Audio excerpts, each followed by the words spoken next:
Hi guys, today I just wanted to kind of go over some basics, beginning technique stuff that I usually go over with my new students, just to kind of give you an idea of the terminology that I use and kind of how to hold your violin. So back to the basics. Let's start with the violin. I'm going to set my bow down right here. The violin, I always hold it a safe spot right here. You're not going to drop it if you're actually holding the instrument. So please hold it. Don't swing it. Don't set it upside down. Please just be gentle with your instrument. To put it up, I will, making sure my shoulder rest is on, or your sponge, or whatever we're using. Find that spot in your neck. Notice I have a little sweet spot on my neck. This is where my violin touches me. And I shove it into my neck really good. Then I am going to be able to squeeze really hard, and I call these chin hugs.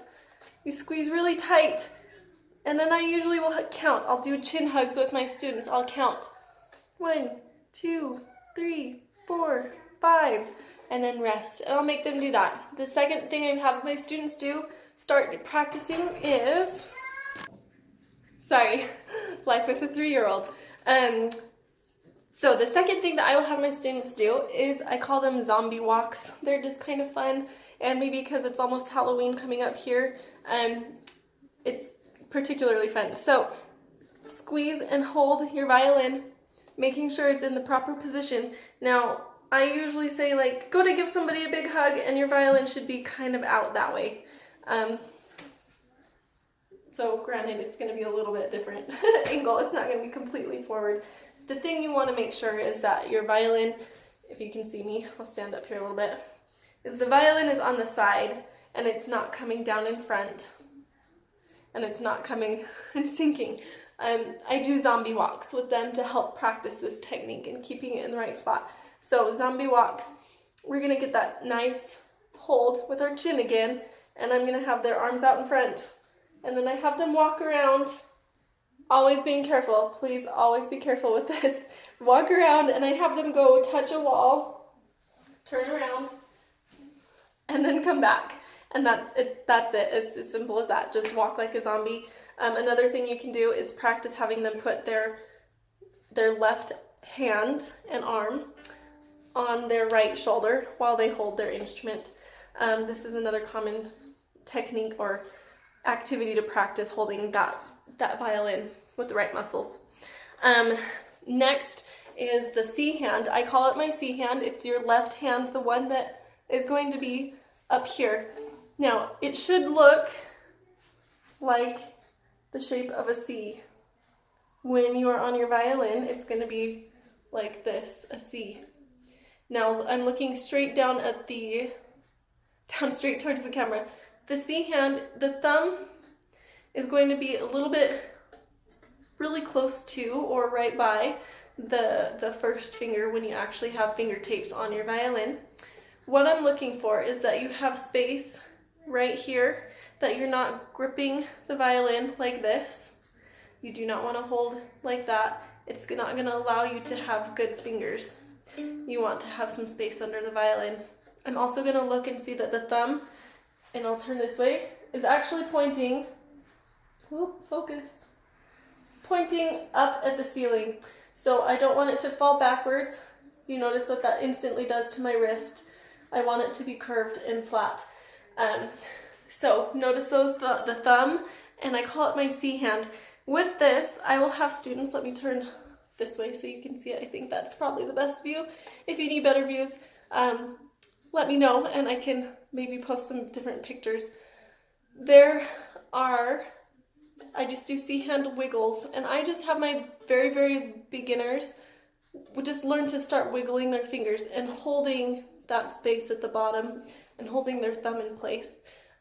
This is going to be important later on, especially as we start using the pinky, which we don't use quite in the beginning. It is an important skill to be able to do that.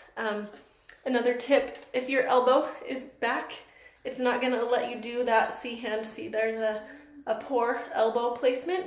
If I bring that under the violin, notice how it's under the violin, you'll be able to get that proper technique for your C hand. and it will work out a lot better for you. Okay, I'm going to set my violin down. Now I'm going to move on to the bow. So there's a lot of different things about the bow hold that are tricky. Please be careful not to touch the hairs. I just remind everybody, it gets rosin on your fingers. Rosin is not delicious. It's very dangerous to eat. Don't recommend it. Wash your hands after you rosin your bow. Or if you're going to be around children, please make sure to put your rosin and keep it safely in your case so that babies or little ones who crawl by do not eat it. Thumb. I'm gonna take, and my polish is crazy today as I'm getting ready to redo my nails here. Your thumb is gonna look like you're gonna grab something from a shelf, okay? Your thumb is gonna kind of go in that angle. Now, in the bow, there's a little notch right here that you can see. That's where my thumb is gonna slide into. It's gonna slide in, I'll get a little closer here. Your thumb's gonna slide into that, and it's not completely upside down flat. It's kind of on the side. Next, I'm gonna follow my fingers over onto the black frog, is what we call it. Mine does have an eye. I'm gonna try to kind of cover him up a little bit. Now, it might shift a little bit. Now notice, I put it down and then instantly had to turn and kick my elbow out because I'm going to put my pinky up on top, and my first knuckle, I'm going to put this knuckle right here, this first tip knuckle, I'm going to put that up onto the bow on the spirals right above my cushion. Now every violin and every bow is different, so let's see if I can get it to focus on here.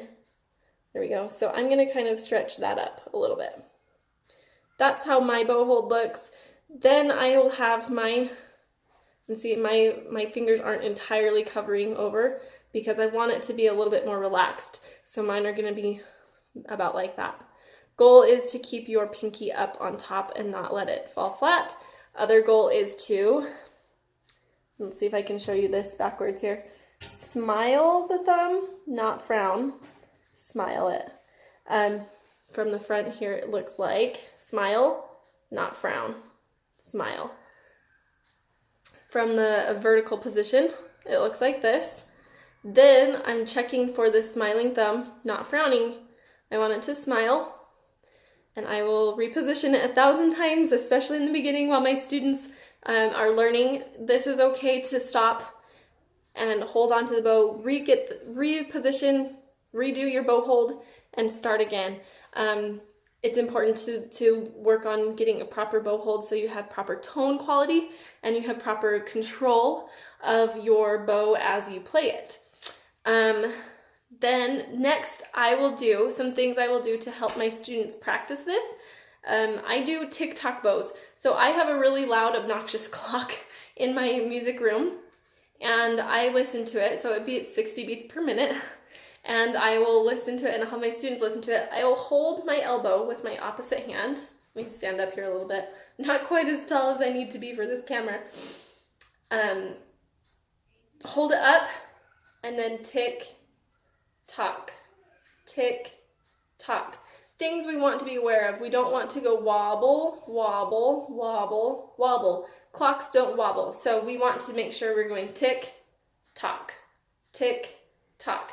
Please make sure that you are correctly having a smiley thumb. Please make sure your pinky does not fall off. And hold your elbow. Now your elbow should be in front of your body. It shouldn't be next to you. It should be kind of in front of you. That's why it's in a gentle position. This will help you remember where that elbow should kind of stay. When you are bowing on your violin,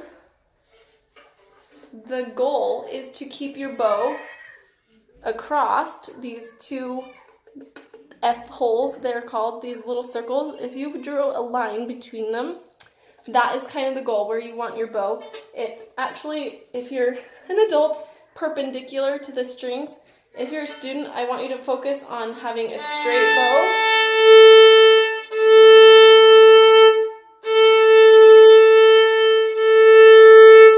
And not, the key is, what I'm looking for with my beginners, is the elbow is not going to go back and the shoulder is not going to swing like this. It's actually going to go like this.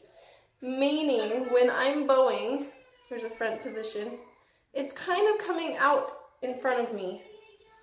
Again, I'll try to turn a different angle here.